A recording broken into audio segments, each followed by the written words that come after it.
I work for a company called Vivid Video, which is an exclusive contract, and I have my limits. There's certain things that I won't do. Now, what won't you do? Ooh. Well, I don't do anal, for one thing. And past 2 parties of doing a scene with a person, I won't pass about 2 people, you know, different scenes. But inside the X-rated business, I'm considered the girl next door type of movies. Yeah. How does one get considered as the girl next door in an industry of adult entertainment? Explain that. I'm missing something here. It's a how would you say? I guess it would be my innocence in a sense, you know. Like I said, I have certain limits and certain things that I don't do. So what people consider to be freaky is definitely not on my tip, you know. Since you mentioned that in your particular industry you're considered the girl next door, let me ask you, most black actresses in Hollywood complain bitterly, and quite frankly, they complain legitimately about the lack of quality roles, so to speak, for black actresses. I'm wondering whether or not in your particular genre of adult entertainment, whether or not there's the same struggle for black women to find quality roles, and if so, what would a quality role be in your particular industry? Well, the thing about in the industry of African Americans in the industry, a lot of them don't go out to do what they feel they're worth to do. You know, I mean, if you go out and you do a few amateur films, and then you decide to go to a high-class production company and decide to do a film with them, they're not going to give you the same type of budget they're going to give when you just did pro-am films, you know, because you just put out at least about 10 or 20 films. So they're not going to give you the quality of a star production. And that's really about how you come into the business and how you feel how much you're worth. But how does one get to be on the level where you are, get to be a quality star and get the kind of scripts that you want when... You gotta go in there and demand respect. No matter if you're black, you're white, Hispanic, you definitely have to demand respect. And you have to know exactly what you want. And I assume that you say demand respect. Demanding respect means telling them what you will do and what you won't do and declining certain roles. Exactly, because like throughout the business, I've been in the X-rated adult business, I never like to be stereotyped. You know, you'll never see me on a box cover that says black swirl, fudge, vanilla, tip, all that. It just doesn't happen. You know, if you're gonna portray me as an actor or actress, it's going to be as Heather Hunter. Before we go to our first break, I have to ask you, and first of all, let me say we were talking before we went on the air, and you told me your father just had a stroke, and so let me send out best wishes for your father's recovery. Thank you. You're certainly welcome. Let me ask you, though, how your father, your parents, but for your father in particular, what does your dad think of what you do, and how does he deal with it? I'm daddy's girl. My daddy loves me no matter what I do. If I worked at McDonald's, he doesn't matter, you know. People come up to him and they tell him that, oh, I saw your daughter on this TV show. So he'll come out and say, well, wait till you see what she does next year. You know.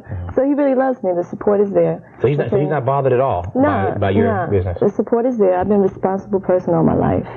You know, I've been very independent all my life. So dealing with my family, my mother, my brother, my sister, all of them, they look out for me. All right.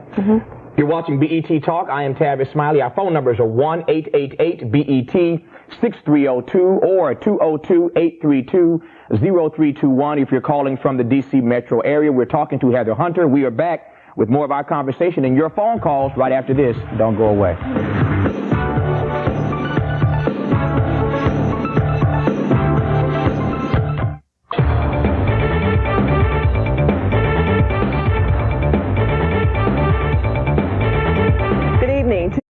I have limitations.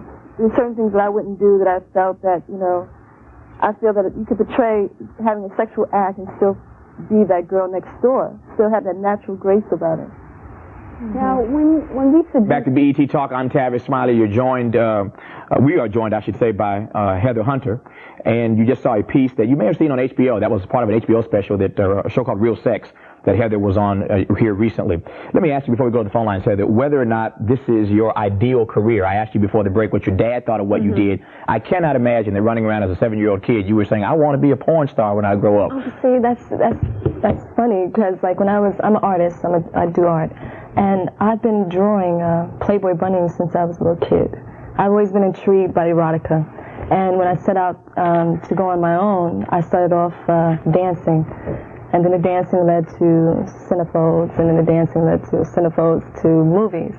And that was just part of the path of what I've done in my life. You know, I have other talents that I like to achieve too, that I'm doing now, which is my art, my music, and my book. You know, I'm somewhat, you would say, a Renaissance woman. I have a lot of things that need to be done in this lifetime. All right, let's take some phone calls. Let's go first to Texas and talk to Annette. Thanks for calling, Annette. You're on BET Talk. Okay. Hello, Miss Hunter. Hello. Hello. Annette, go ahead. You're on the air. How you doing? I think Yes. we have two callers. Annette, are you still there? Hello. Caller. All right, until we get that squared away, let's talk about some of the videos that you've appeared in. We saw actually a couple clips from some of your videos you've appeared in. Some of the videos that you appear in get responses from certain women, not just you, I don't mean to beat up on you, but a lot of African American women complain about the fact that many videos, music videos, rap videos, portray African American women in a very negative and very stereotypical and very degrading light. I'm wondering how you respond to black women who think that what you do in terms of videos and what you do for a living is in fact degrading and offensive to women. Well, I've been doing this all my life, as you were saying, and I work very hard at what I do. I'm truly blessed of how I got here and everything that I'm achieving to do. And I'm really not living for everyone else. I'm living for myself, honestly. You know, like I'm not really a role model.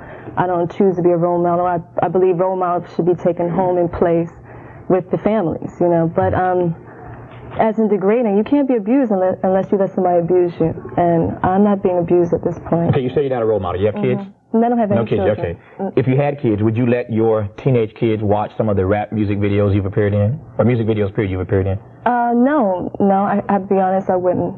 It depends on how aged they are, what age they are, and it depends on what video we're talking about.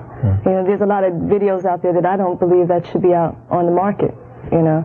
At the same time, there's other things that I believe that is classy and is sexual and sensual and should be, you know, shown. Like the Tupac video that I did, I thought it was done very tastefully. Let's try this phone thing again. Okay. We'll go to Colorado and talk to Stephanie. Stephanie, thanks for calling. You're on BET Talk. Hello. Hi, Stephanie. You're on the air. Heather, hi. What I wanted to say is that I really do admire you for your tenacity and your strength and most of all your self-confidence. And my question was, do you have any advice for an African-American heterosexual woman on how to become more comfortable with my sexuality? You want to take this? Huh? Did you hear the question? No, I didn't hear. Oh, she was asking you, the caller asked whether or not you could give her some advice on how to become more comfortable with her own sexuality. You just got to be able to express yourself and be true to yourself, you know. I think as in expressing your sexuality in this world is so hard in this society because everyone is so tabooed by it. But it's really about just being comfortable with oneself and not really caring about how people feel about you. Just really trusting what you feel inside and just relax. All right. Back to the phone lines to Denise in Maryland. Denise, thanks for calling. You're on BET Talk. Hello. Hello. Hi, Miss Hunter. First time I saw you was on HBO on Real Sex. Denise, can you turn your television down? We're getting a horrible echo there. Oh, really? Yeah, turn your TV down right quick. Maybe I'm just... Okay. Go ahead now. All right. Yes, I saw you on HBO on Real Sex, and that was the first time I had seen you. I had never really heard of you, and I just admire you for what you're doing and how you express your sexuality, because I think a lot of women have a problem with expressing their sexuality, and I just admire you just for, you know, going out there and expressing what you do and everything like that. So I just wanted to say that I just totally admire you. Denise, thank you for your phone call. She admires, of course, what you do and said that very clearly. I'm wondering whether or not there are other ways for black women to express their sexuality. I mean, do you have to do what Heather does to be applauded for having expressed one's sexuality? No, you just have to be yourself, you know. Honestly, what I do for a living is a form of entertainment. So what you do behind your closed doors and what you do in everyday life is really is just being, like I said, being comfortable with yourself. Let me ask you how the industry, how long have you been doing what you do now in the adult entertainment industry? It's been 9 years. 9 years. How has the industry changed since you first joined it? And what impact specifically has AIDS had on the industry that you are part of? It's so funny you say that because since from day one when I started in the business, everyone is tested for AIDS and any other type of sexually transmitted diseases that's on the set. It's always been that from day one. As you would say, the difference of the business now is that society is being a little bit more lenient, you know, because everyone capitalizes off of sex. You know, you go into the music business, you go into the acting business, everyone is capitalizing off of sex. And I think society is being a little bit more comfortable with the idea and realize that it's okay to express your sexuality. Right. You know, so it definitely has calmed down and changed. More of our conversation with Heather Hunter and your phone calls right after this commercial break. Don't go away. We're back in just a moment. Who are you voting for? I'm voting for my kid. Does HIV cause AIDS? Not everyone believes it does. In fact, at least one doctor says, quote, it is one of the most harmless viruses you could possibly have.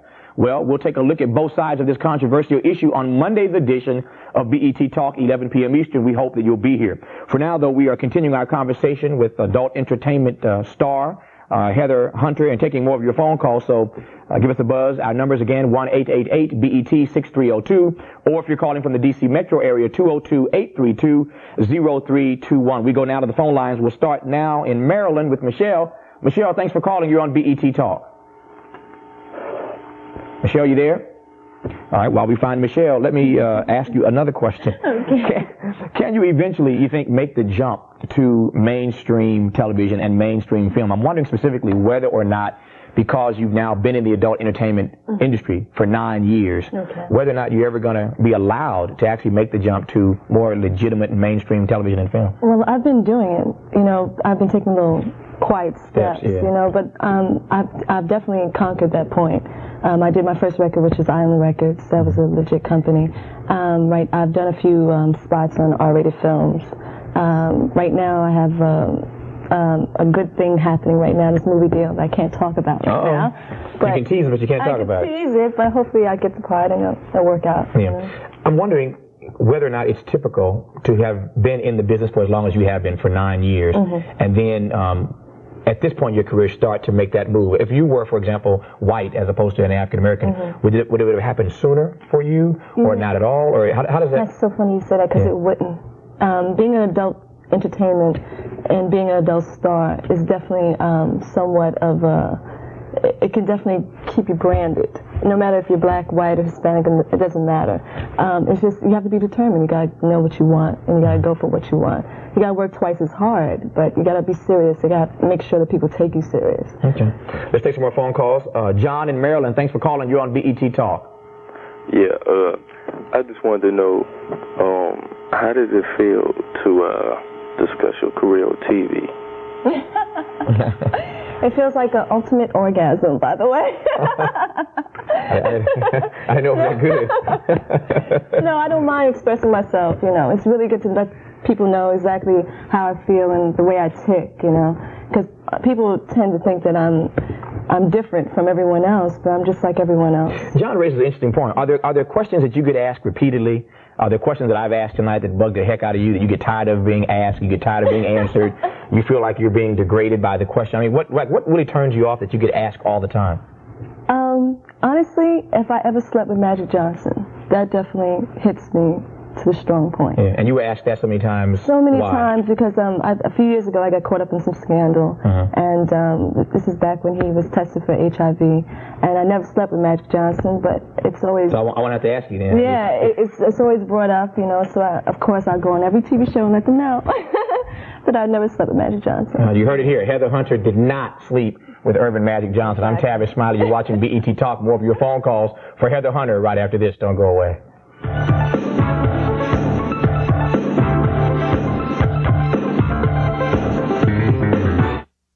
Who are you voting for? I'm voting for my kids. I'm gonna vote for my mother, because if I don't, who will? President Clinton will. Welcome back to BET Talk. We are joined tonight by adult entertainment queen Heather Hunter. We've been taking your phone calls. We'll do more of that in just a second. Let me ask you, I think either you own or run or both a club in Los Angeles. What's the name of the club? It's called Bar One, but the name of the club night is called the G-Spot. It's on Sunset. The G-Spot? Yeah. Oh. It's on Sunset Boulevard. It's going to open November 7th. And I have Columbia Records going to be sponsoring the first month. It's me and my partner Cece from Be Yourself Promotion. So it's just a dance club. Yeah, I'll be every night, every week on a Thursday. And you are working on a book. I'm trying to mention some of the things I know you're working on that you wanted to promote. What's the name of the book? I mean, is the book coming out? The book is called Where the Love Is. Where the Love Is. And it'll be out probably next year. Okay. Let me ask you one or two quick personal questions. I know you probably feel like I've asked too many already. I'm wondering whether or not you have, you said earlier you don't have kids, but are you married? Do you want to be married? Do you want to have a family? How's all that fit into your career? I'm divorced. I was married, but I want to get married again. I have someone special in my life right now. It's really important to me. And of course I want to have kids. Yeah. How many? 2. 2 or 3 kids? 2. Just 2. Don't add how far, 3. All right. So how far down the road is this? Before I hit 30. Yeah. Definitely before I hit 30. All right. Let's try some more phone calls. We go down to Michigan, I believe, to Dorothy. Dorothy, thanks for calling. You're on BET Talk. Hello? Hi, you're on the air. Hi. Yes, hi, how are you? How you doing? Okay. Well, I have a statement and a question. Basically what I'm saying, I hear a lot of callers glorifying what you're doing and everything, but I personally feel as a black woman, it is very degrading what you're doing. I mean, you know, you said earlier that you don't feel that you should be a role model, but I feel if you're a black woman and out in the scenes, you should be a role model, just like everyone was saying about Tupac. He wasn't a role model or whatever, you know, a lot of people that are not role models. I think if you're in the public eye, you should be a role model and watch what you do. Basically what I'm saying is, I mean, it's degrading to me personally as a black woman what you're doing. Dorothy, what's your question right quick? I'm sorry? What's your question? You said you had a comment and a question. Can I express what she just Yeah, sure. said? Go ahead. Well, what I believe that I'm doing is probably not degrading to me. You know, I look out for my family, I look out for my friends, I look out for myself. No one's going to take care of me but me, and I'm going to take care of people who's around me, you know, and I understand what you're saying, you have your point of view, but you have to understand when I have my point of view, is what I believe that's not degrading is not degrading to me, and you have your own opinion. But like I said, I'm very blessed to how I got here, and I understand exactly what you're going through, but it's all good. You know, I'm living in the world just like everybody else. Let's try to squeeze in one more phone call, Heather. Let's go to Maryland and talk to Dina. Dina, thanks for calling. You're on BET Talk. Hello, hi. How you doing? I saw you on BET on the sex and taboo thing, and I saw the way you was looking at Tretch. I wanted to know, do y'all have anything going on? What's up with you and Tretch? There's nothing with me and Tretch, nothing. I actually like men who are bald-headed. That's definitely it. I love bald-headed men. But, shave your heads, all the guys in the studio standing around. He takes off his hat. You see, we have a lot of guys, for those at home who can't see what's happening in the studio. We have like 80,000 black men standing around the studio, and all those with shaved heads are taking off their hats. You have to be here to appreciate it. The funniest thing, who I found very sexy was definitely Isaac Hayes and Pam Grier. That was really good to be in the same company with them. We are out of time, unfortunately, and never long enough. I should make one quick correction. I mentioned earlier that we saw a clip. I said HBO. That was actually a BET production. The caller just corrected me, and so I stand corrected. That was a BET production. I should be slapped for giving HBO credit for something that we did here at BET that you saw Heather Hunter in. Nice to meet you. Nice to meet you. Thanks for being here. Hope you enjoyed the show. Tonight happens to be our 1-month anniversary. Believe it or not, it's been a month that BET Talk has been on the air. We are delighted to have been here. Glad that you've watched us every night. Keep watching. We're here Monday through Thursday nights at 11 p.m. Eastern, and we will see you on Monday night. Take care. Have a good weekend, and keep the faith.